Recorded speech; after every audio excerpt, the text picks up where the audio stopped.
Saya masih ingat jelas waktu pertama kali pindah ke rumah nenek di sebuah kampung kecil di pinggiran kota. Nama saya Rani, usia saya waktu itu 24 tahun. Saya baru aja resign dari tempat kerja lama di Jakarta, lagi capak banget sama keruwetan hidup kota dan pengen nyari tempat tenang buat sementara waktu. Nenek saya tinggal sendirian sejak kakek meninggal. Beliau usianya udah cukup sepuh, tapi masih kuat dan sabar banget. Jadi ya, saya pikir sekalian bisa nemenin beliau sambil ngatur ulang hidup saya. Rumah nenek sederhana, tapi nyaman, bangunannya model lama. Banyak kayu dan jendela besar yang ngadep langsung ke jalan kampung. Tapi yang paling menarik perhatian, saya sejak hari pertama bukan rumah nenek itu sendiri, melainkan rumah tua yang berdiri tepat di seberang di balik parit kecil yang memisahkan dua sisi jalan. Rumah itu kelihatan kayak udah lama banget nggak ditinggalin. Dinding luarnya kusam, catnya ngelupas, dan beberapa bagian atapnya udah mulai melorot. Jendelanya ditutup rapat pakai papan kayu, sebagian udah berjamur, dan retak rumput liar di halaman udah hampir setinggi lutut, dan pagar kayunya udah copot sebagian. Tapi entah kenapa, setiap kali saya ngelihat rumah itu, ada perasaan aneh yang langsung naik dari tengkuk dingin, menggigil. Kayak ada yang ngawasin saya dari balik papan-papan itu. Saya sempat nanya ke nenek, rumah itu bekas siapa? Nenek cuma jawab pelan, tanpa noleh ke arah saya. Udah, gak usah banyak tanya. Pokoknya jangan pernah ngelihatin rumah itu malam-malam. Apalagi kalau udah jam 3. Waktu itu, saya ketawa kecil, kira nenek cuma lagi bikin cerita biar rumah itu gak dideketin. Tapi nadanya datar dan matanya agak mengeras, bukan nada bercanda, ada sesuatu yang disembunyikan.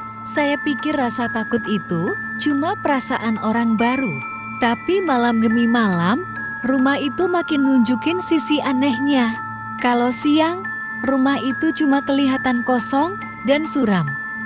Tapi begitu malam turun, suasananya berubah total. Rumah itu gelap gulita. Bahkan saat rumah-rumah lain masih terang dengan lampu-lampu teras dan suara televisi, rumah itu tetap kayak lubang hitam yang nyedot cahaya di sekitarnya. Kadang, saya duduk di ruang tamu sambil minum teh, iseng ngeliatin keluar jendela.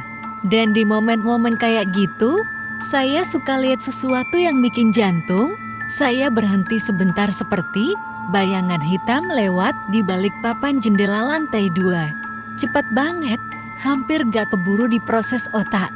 Tapi cukup jelas untuk bikin saya langsung berdiri dan nutup tirai. Pernah juga tengah malam saya kebangun karena mimpi aneh. Dalam mimpi itu, saya lagi berdiri di halaman rumah tua itu. Hujan rintik-rintik dan saya melihat pintunya kebuka pelan, mengeluarkan suara berderit yang panjang dan menyayat. Di balik pintu, ada anak kecil berdiri, mukanya gak kelihatan jelas. Tapi, saya bisa lihat rambut panjang yang nutupin wajahnya dan tangannya yang pucat, kayak gak dialiri darah. Anak itu bilang pelan banget, hampir kayak bisikan, "Main yuk, aku sendirian." Lalu dia senyum. Tapi senyumnya bukan senyum anak-anak biasa, itu senyum yang dingin, kosong, dan entah kenapa bikin saya pengen muntah. Saya langsung kebangun, napas ngos-ngosan, dan tubuh saya penuh keringat dingin. Waktu itu jam 3:02. Saya gak berani nengok ke jendela, tapi saya bisa ngerasa ada sesuatu di luar sana. Sesuatu yang berdiri diam, ngeliatin kamar saya dari balik parit. Besok paginya, saya cerita sedikit ke tetangga sebelah.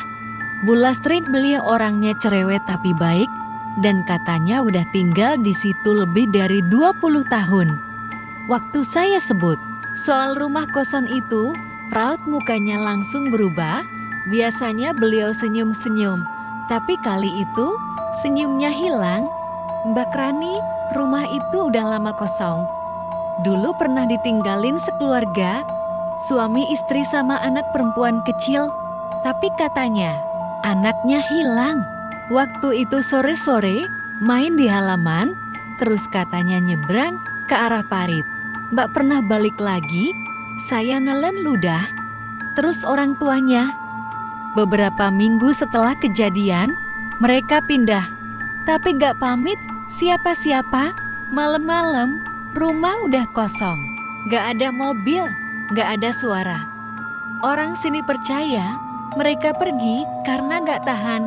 Karena tiap malam ada suara tangisan dari dalam rumah. Suara anak kecil manggil-manggil. Mama, papa gitu. Katanya, saya gak bisa ngomong apa-apa. Malam itu, saya gak berani matiin lampu kamar. Tapi yang bikin tambah ngeri, waktu saya tidur sambil peluk bantal, saya ngerasa kasur saya sedikit bergetar. Pelan banget. Kayak ada yang naik pelan-pelan ke sisi kasur. Tapi pas saya nengok, gak ada siapa-siapa. Cuma bantal yang basah di ujungnya, kayak abis ditetesin air. Saya makin yakin rumah itu nyimpen sesuatu yang gak kelihatan. Tapi ada sesuatu yang nunggu, mungkin nunggu seseorang yang bisa diajak main.